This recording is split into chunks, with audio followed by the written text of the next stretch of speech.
Welcome back to the Elliott Smith Project. It's time to break down the wonderful guitar part from the song Between the Bars.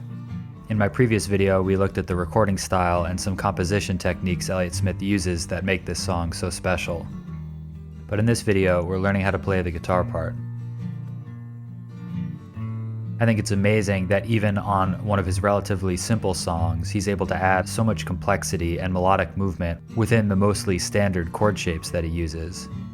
I think that's why, with all the tutorials for this extremely popular song, there's usually at least one chord that, based on what I've seen, is different than the way Elliott Smith played. To make these videos, I always dig through every live video I can find of Elliott Smith playing the song, and I also reference the recording on the album. What makes this song simple is also, I think, what makes it so memorable, and might be part of why it's his most popular song on Spotify. The song has a binary form, a verse and a chorus. We repeat that sequence once, and it's exactly the same both times. And the verse itself is just one sequence of chords that gets repeated. Like many of his songs, this one's played in D standard tuning, which means he tunes all of his strings down a whole step from the E standard. But I'll be talking about these chords and notes as though they're in E standard because they're more recognizable. We're going to do a full playthrough along with the song that'll have the chord charts up on the screen. But first, let's break down the two sections on their own. Starting in the intro, he uses a standard A minor 7 chord shape and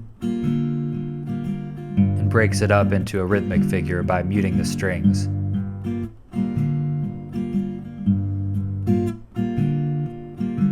This flows right into the verse, where he drops the broken pattern and starts the more sustained pattern that he uses for the rest of the song. He uses his standard strumming style throughout the song, where his thumb clearly articulates bass notes on the first beat of every measure, and takes care of all the down strums as well. He uses his pointer finger to catch upstrokes.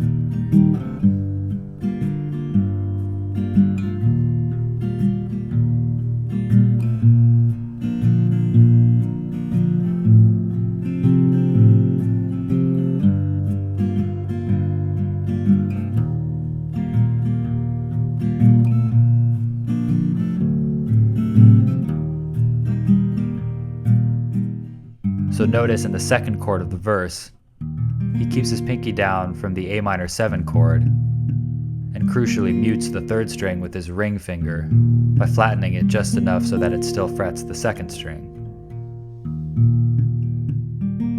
There's one small but really cool detail at the end of the verse.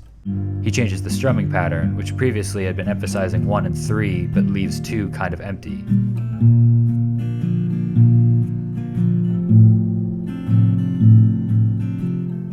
In the last measure of the standard F bar chord, he switches to a stronger quarter note pulse on all 3 beats, which adds a little bit of extra drive in this gap in the lyrics, pushing us into the chorus.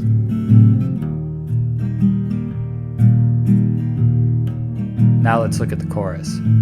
Compared to the verse, the chorus has a lot more going on. It's all structured around a beautiful bass line.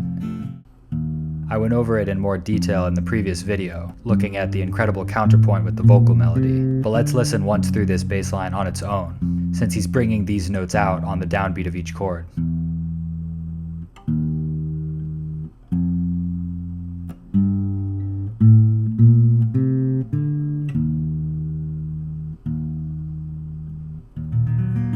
Even listening to the bass line on its own, one part stands out. After the first walk up the scale, we jump down to a surprising note, the 4th fret of the low string. The next few chords are my favorite moment of the song as we drop down chromatically 1 fret at a time. But let's look at the first 2 chords, where you're fretting bass notes on the 4th and 3rd fret with your pinky. After looking at all the live videos I could find, I can't quite tell if he's fretting a note on the string below or just muting it with his pinky. I decided to notate these 2 chords with parentheses around that 2nd fretted note. I personally prefer muting that string. I think it sounds cleaner without that tight low interval. Plus, the note you'd be fretting on that string is already in the chord an octave higher. Alright, here's a slow run through the chorus. Watch for the bass line and the chromatic movement starting on the 4th fret.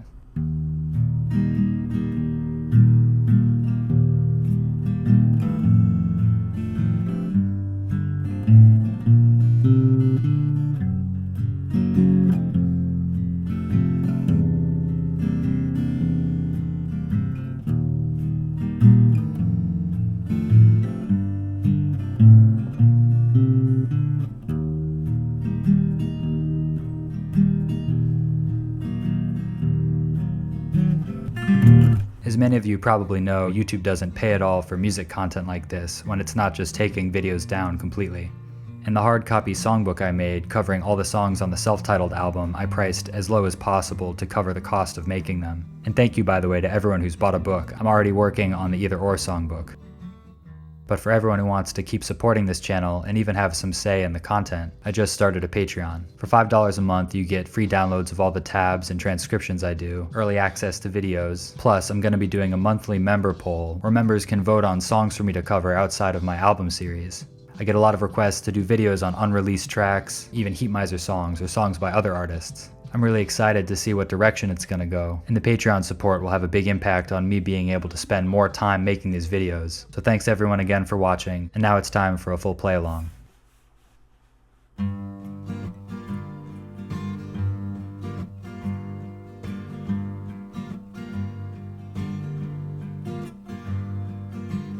Drink up, baby, stay up all night with the things you could do.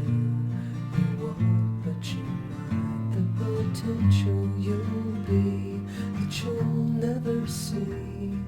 The promises you'll only make. Drink up with me now and forget all about the pressure of days. Do what I say and I'll make you okay and drive them away. The images stuck in your head. People you've been before that you don't want around anymore. That push and shove and won't bend to your will. I'll keep them still. Drink up, baby, look at the stars. I'll kiss you again. Between bars where I'm seeing you there, with your hands in the air, waiting to finally be caught. Drink up one more time and I'll make you mine. Keep you warm, deep in my heart, separate from the rest, where I like you the best, and keep the things you forgot. People you've been before that you don't want around anymore. That push and shove and won't bend to your will. I'll keep them still. Alright, see you all next time for